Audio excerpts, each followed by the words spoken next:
negociação coletiva. São as duas hipóteses em que você pode realizar uma jornada 12x36. Ok, galera?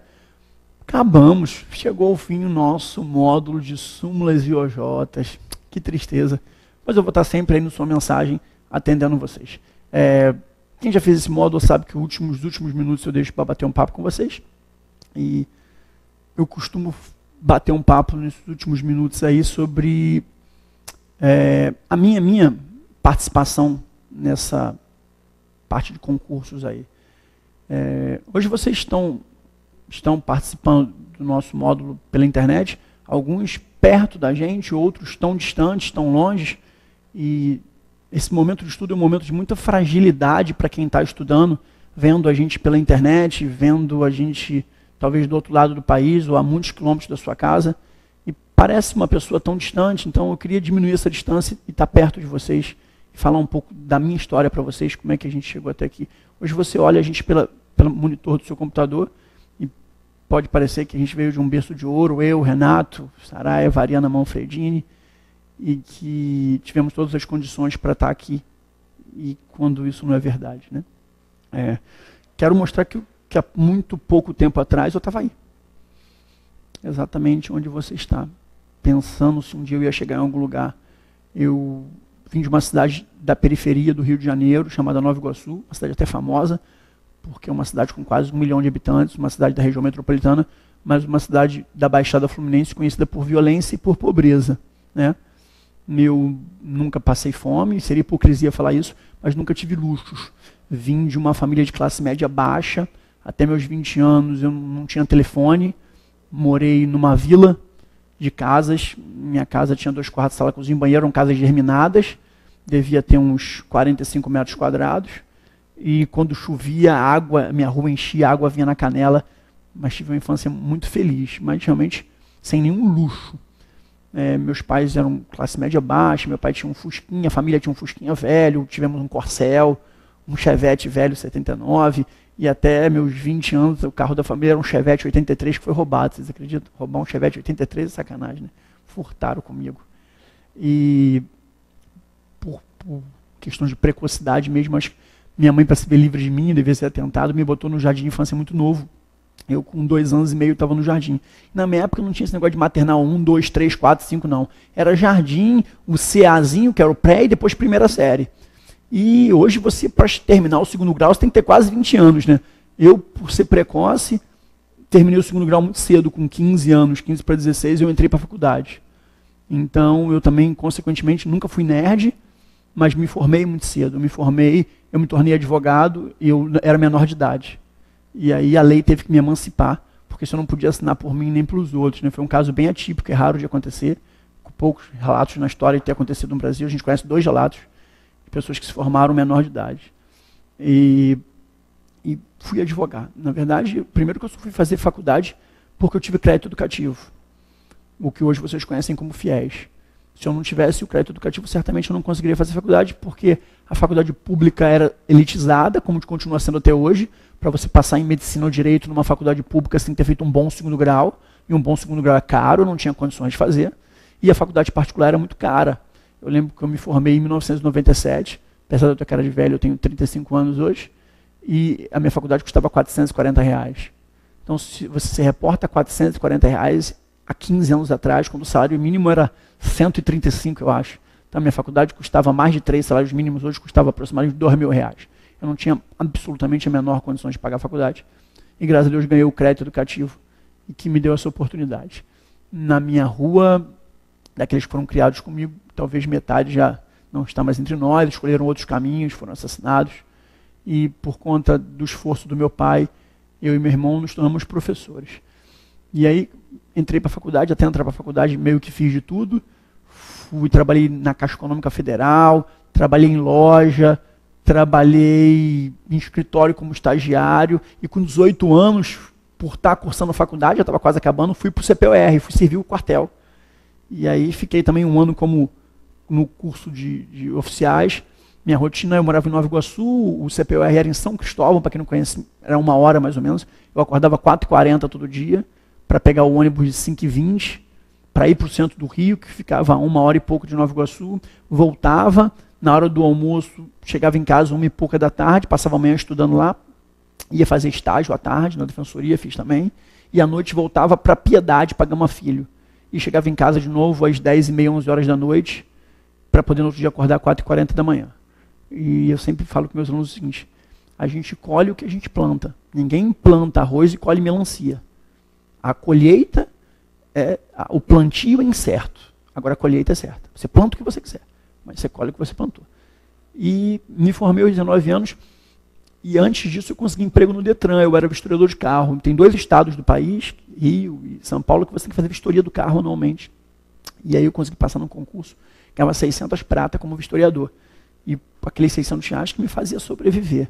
Me formei sendo vistoriador do Detran. Seta para a esquerda, seta para a direita, pisa no freio, engata na ré. E sou muito grato por esse período que fui vistoriador, fiz grandes amizades e que me fazia sobreviver.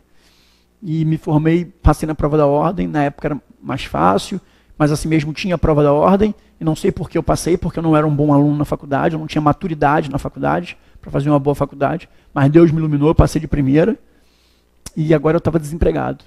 Eu olhava para um cara que era motorista, que era gari, e falava, porra, pelo menos o cara tem emprego. Eu não tinha emprego, me formei sem emprego, numa cidade da periferia, sem conhecer ninguém, mas sentado que eu também não ia conseguir. Eu lembro que eu e um amigo meu que estava formado em administração, a gente pegou um trem para o centro do Rio e passamos nas 2 principais ruas comerciais do Rio, que é Rio Branco e Presidente Vargas, subindo de prédio, entregando currículo. Onde tinha escritório de advocacia, eu entregava currículo. Numa desses lugares que eu entreguei, eu fui chamado para trabalhar para a advocacia trabalhista.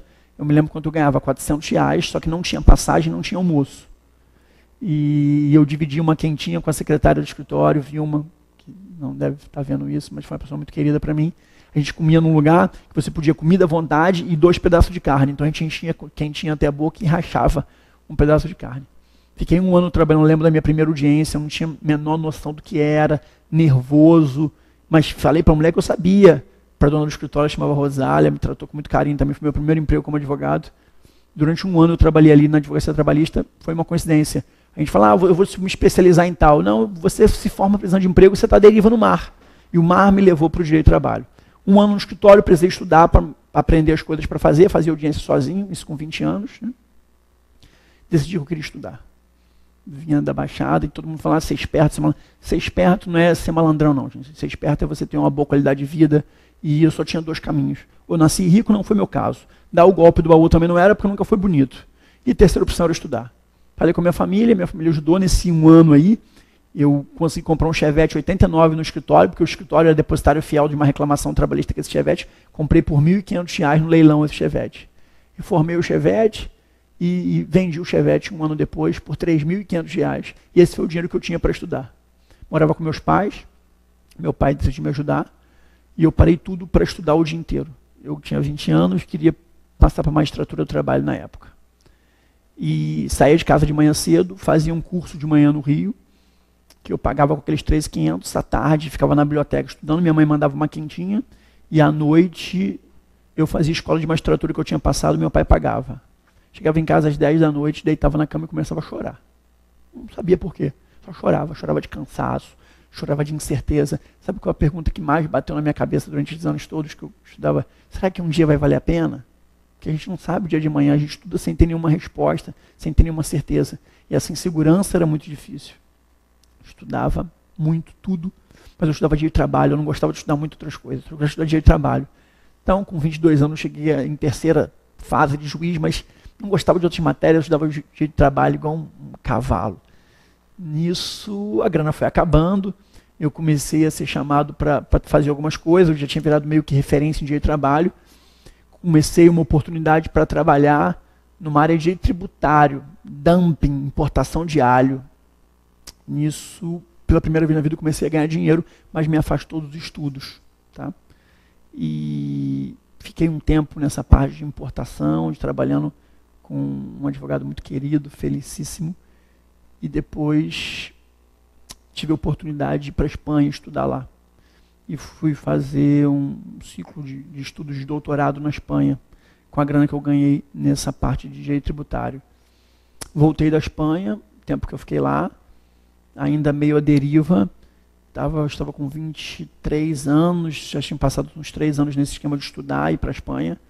Tive a oportunidade de ser convidado para dar aula em faculdade, minha cunhada, meu irmão dava aula, minha cunhada conseguiu uma entrevista para mim, eu fui para a entrevista e só tinha vaga de direito administrativo, eu fui dar aula de direito administrativo.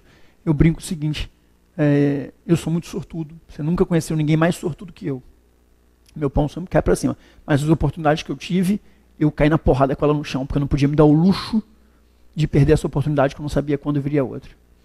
Comecei a dar aula em faculdade, numa faculdade que era uma faculdade que atingia a classe C, universidade da cidade, com 23, 24 anos, eu dava aula em faculdade. Eu tinha me formado desde os 20, já tinha feito pós-graduação nesse período também, trabalho e processo, e meio que perdido. Fui convidado para entrar na assessoria jurídica da Prefeitura de Nova Iguaçu, na época que o Lindbergh, hoje senador, foi eleito prefeito. E 6 meses depois, lá, fui convidado para ser o procurador-chefe da área trabalhista. Isso eu tinha uns 25 anos. E nesse período conheci uma que hoje é uma das minhas amigas mais queridas, que é a professora Isabelle Gravatar, que me convidou a dar aula em cursinho. Se tornou uma grande amiga, uma amiga do meu coração. Quem tem uma CLT da LTR, vê o nome ali, Isabelle Gravatar, uma das minhas melhores amigas de vida. Foi quem pela primeira vez me convidou a dar aula em cursinho, para lá em Campos, no interior de Campos. Conheci a Belle num churrasco, se tornou uma pessoa muito especial na minha vida. E eu fui para Campos, que é um lugar queridíssimo, mas bem distante aqui da capital do Rio, da cidade mais distante da capital. Ninguém queria ir porque era longe, eu fui. E minha aula começou a ter efeito no interior, eu fui vindo para a capital, eu precisava de uma chance para trabalhar. Quando eu fui convidado para trabalhar em Nova Iguaçu, a assessoria jurídica era um cargo de R$600. Meu pai perguntou, eu já dava aula em faculdade, eu preciso mostrar o meu trabalho. E eu entrei como um cargo de R$600, que era um cargo de secretária. Eu virei procurador-chefe, depois eu fui convidado a ser subprocurador-geral do município, com 28 anos, e é um dos maiores municípios do país na época, uma responsabilidade que me assustou. Depois eu fiquei 1 ano como subprocurador, fui convidado para ser procurador-geral do COREM, Conselho Regional de Enfermagem do Rio de Janeiro, que é uma autarquia fiscalizatória com 200 mil associados. O Ministério Público interviu o COREM do Rio por conta de assassinatos e gestão fraudulenta. 8 pessoas foram assassinadas, o ex-presidente estava preso, e eu fui nessa intervenção do Ministério Público para botar a casa em ordem. Sempre gostei desses desafios. Quando acabou isso, o Lindbergh estava indo para a sua segunda gestão, e me convidaram para ser o procurador-geral de Nova Iguaçu. Então eu, com 30 anos, fui ser procurador-geral de Nova Iguaçu. Em concomitante isso, eu fui começando a dar aula no cursinho, no outro cursinho, no outro cursinho. E nessa época de concurso, a gente conhece muita gente, eu estudando, e eu fiz um grupo de estudo com 6 amigos que estudavam comigo numa sala de aula, e que 5 desistiram. Só ficou eu e mais um. Nós éramos um grupo de 7. Esse um se chamava Renato Saraiva, ele era oficial de justiça aqui no Rio de Janeiro. Nós nos conhecemos estudando, ele como oficial de justiça, um grupo de estudo que todo mundo desistiu, só ficou nós 2 numa sala, com um procurador de Estado chamado Vitor Farjala. E Renato passou para o Ministério Público do Trabalho, a gente virou amigo, perdeu um pouco o contato, ele foi para Recife, e a vida foi nos unir depois, quase 10 anos depois. Eu dava aula em todos os lugares do Brasil, quase. Eu comecei a dar aula telepresencial, e surge o Complexo Ensino Renato Saraiva, se transformando num dos gigantes do Brasil aí. E só tinha um problema, meus amigos começaram a vir para o Complexo. A Ariana, que hoje é um presente que Deus me deu, minha melhor amiga, e é muito responsável por eu estar aqui com vocês. Veio, todo mundo vindo, mas como é que eu ia vir se o dono da bola, o melhor professor do Brasil, Renato Saraiva, um ícone para todos nós, era o professor de trabalho. E aí, um belo dia, houve uma transição, o Renato me chamou para participar aqui com ele, ajudar, e a vida foi me trazendo para cá sem eu perceber. E um dia eu olhei para o lado, eu dava aula ao lado dos maiores professores do Brasil, que é o Renato Saraiva, a Ariana Manfredini, Vólia Bonfim Cassar. E aí é muito difícil você jogar no Barcelona do lado do Messi, né, cara? Porque a responsabilidade é muito grande. E por algumas vezes eu me perguntei, o que eu estou fazendo aqui ao lado deles, né? E tenho certeza absoluta que Deus manipulou as formas para eu chegar aqui e estar com vocês. Hoje eu dou aula naquele que eu acho que é um dos maiores cursos do país, e vou falar para vocês que dinheiro é importante.